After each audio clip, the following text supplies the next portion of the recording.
Hello, everybody. Scott Golden here with the Wrestling Challenge review series for the 31st of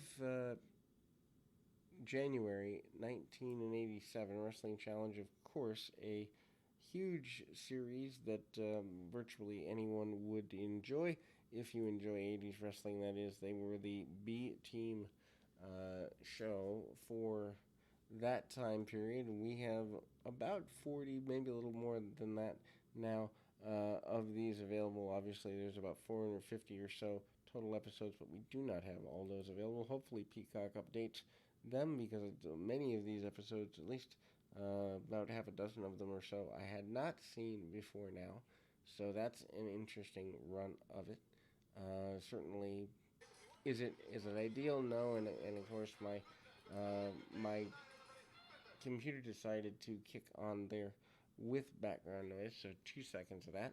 Anyway, this is the 1987 version of Wrestling Challenge running through 1995. I think I just put a 95 episode up in the last couple of days.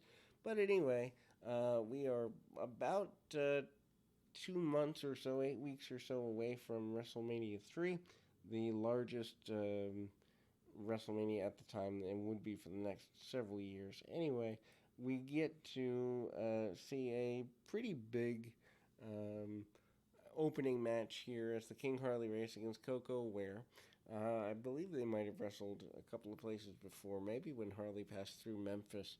Anyway, though, and that wasn't very often, so maybe this is one of their first meetings. Anyway, Harley Race obviously doing the King gimmick, and Coco has been here for several months, still in the midst of his major push, which runs right up through, I'd say, summer '87, and then Coco tends to fall down a little bit.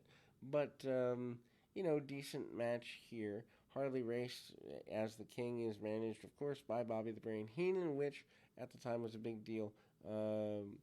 Quick cover off of a belly to belly suplex by Harley Race. Not quite sure why Race ended up with the belly to belly suplex as his primary finish in the WWF. I don't remember him having it elsewhere, although footage of him as NWA champion does persist. That doesn't seem to be his main finish. He was bouncing around as a major force in the NWA for literally since about 68, 69 or so, something like that. Anyway, a second version after Heaton interferes and knocks Coco off the top rope, allowing Race to get the victory there. And Heenan grabs the mic and says that everyone must bow to the King. Junkyard Dog rolls in, checks on Coco, and is dissatisfied with the usage of liberalized rules by Danny Davis. Davis gets headbutted and kind of dealt with here finally. Dog putting his hands on Danny Davis, contributing to the eventual involvement of Davis in the WrestleMania 3 match with the Bulldogs, the Hearts, and Coco Ware. That actually is the beginning of this. Of course, the heel turn of Danny Davis, probably over a year in coming, starting in the Boston Garden with Savage winning the Intercontinental Championship and Davis fast counting that. But anyway, we open next with Hercules in an enhancement match here. And Hercules, of course, challenging. Don Driggers is the enhancement talent of the day. Hercules, of course, challenging Billy Jack Haynes in previous weeks to stand up to him and the full Nelson. Hercules throws the man around with a couple of body slams and a nice vertical suplex. Doesn't get everything he wants on it, but gets enough. And the Hercules uses and kind of abuses the enhancement talent with the full Nelson. We see Billy Jack Haynes make his way out again. He was asked to compete in a bit of a full Nelson challenge, but was laid out before he could actually complete the task. So, obviously, that doesn't go very well. George Steele says he's going to be champion. The captain says forget about Elizabeth and focus on beating Randy Savage, and that he will take Elizabeth away from Savage when it's all said and done. Much more eloquently stated that than George Steele did, but obviously that was the Steele gimmick, man of very few words and very, if ever, not sentences. Billy Jack Haynes up next because we want to get the idea that they are programmed, meaning Hercules and himself. Jimmy Jack Funk is the opponent for Billy Jack Haynes here. Uh, Billy Jack gets beat around for a little bit, and then he hooks his version of the full Nelson on Funk, which is pretty assertive. Hercules comes back out to watch all of this, doesn't really necessarily want to get involved at first, but dares Billy Jack Haynes to lay it open, and they eventually, obviously, will do battle at WrestleMania 3. Jimmy Hart saying that adorable Adrian and the Honky Tonk Man and everyone in his stable is not being treated well. Honky Tonk Man reiterates that he wants to be wearing this time a green and golden jumpsuit, wants to be a champion here in the WWF. Doesn't really necessarily go right after the Intercontinental Championship at this point because Savage holds it and he's a heel.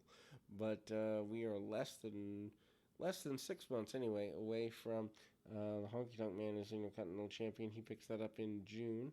There is a backstage locker room promo where the members of the Can-Am Connection, Tom Zink and Rick Martel, compare whether Canada or America has the better women.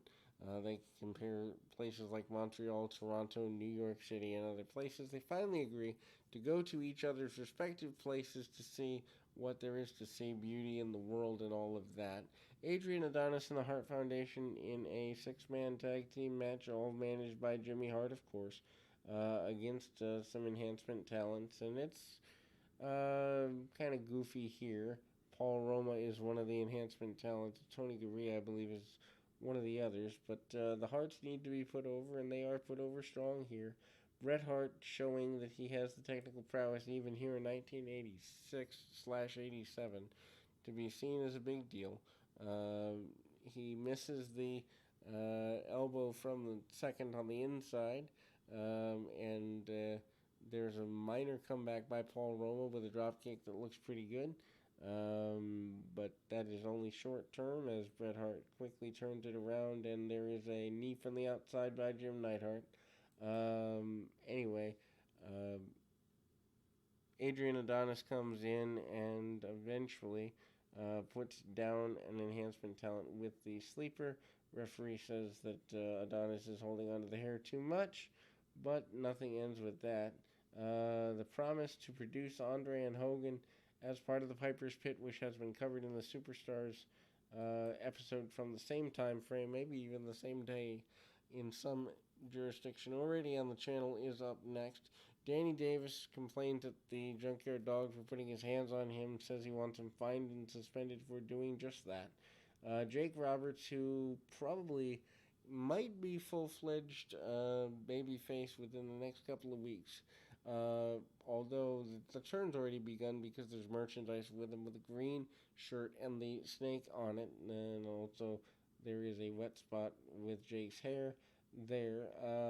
Basically, super short match, including a DDT, a short clothesline, and that's about it. Jake brings the Snake Damien over to the opponent and dumps it on him, or wants to, and does.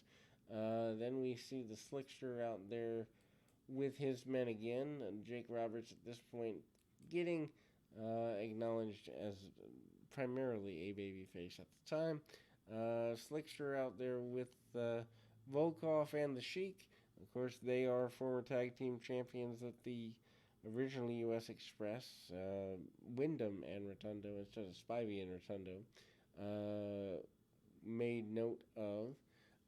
And obviously, it's interesting to see even 85 to 87, or the beginning of 87, there's a major overhaul in talent. And you saw more commitment to talent, probably around 88 through 92. At least that's been my experience. Anyway, the Islanders are here, and they are the adversaries.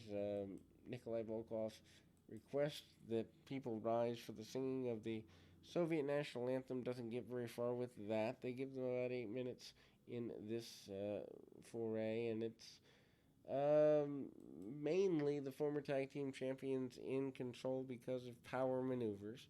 However, Haku and Tama do get some double team maneuvers, including punches, kicks, and a double splash. Slick is certainly upset on the outside of the ring, and the wear down holds, including arm bars and the like, on the Iron Sheik.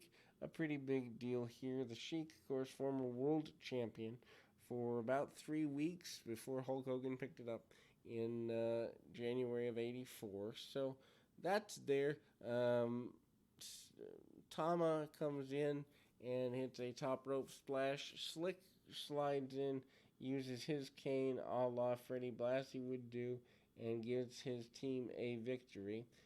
Ricky Steamboat is in a promo, and he basically says that he does not understand how Randy Savage can call himself a champion and attempt to end a man's career and his ability to provide for his family and his livelihood. Steamboat still whispering as though his throat has been damaged. George Steele comes out and says he doesn't like Savage either, and we close the show and the month of January 1987 here on Wrestling Challenge with that. We may be back with more tonight. We will at least be back with the Dynamite review. Dynamite being moved in 2022, so stay here for all your great wrestling news. Until next time, keep your feet on the ground, your mind in the moment.